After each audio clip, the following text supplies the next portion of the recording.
Chanter et jouer en groupe, seuls les cours peuvent permettre aux étudiants de le faire. Les chanceux.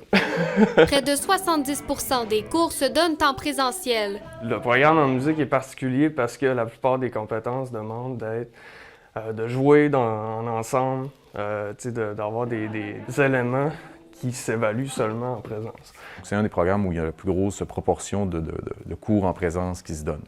Pour les cours de chant, difficile de se faire accompagner en cours en ligne. On a donc installé un plexiglas pour que les cours puissent se tenir en présentiel.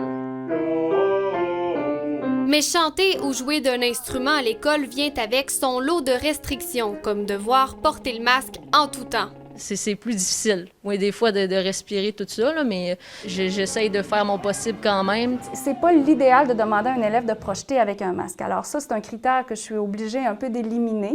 Alors après ça, bon, je peux pas dire non plus à mon élève détends la mâchoire puis montre-moi ta mâchoire détendue, je peux pas le voir.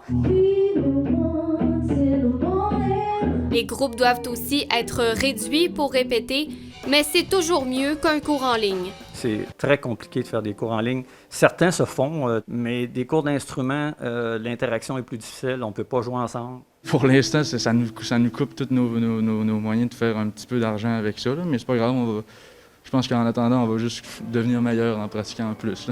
La motivation, ça va bien, c'est sûr qu'on sait que ça va arrêter un jour, fait qu'on garde le moral en attendant que ce jour-là arrive. Le spectacle de fin d'année, lui, sera adapté pour le web, comme plusieurs autres projets.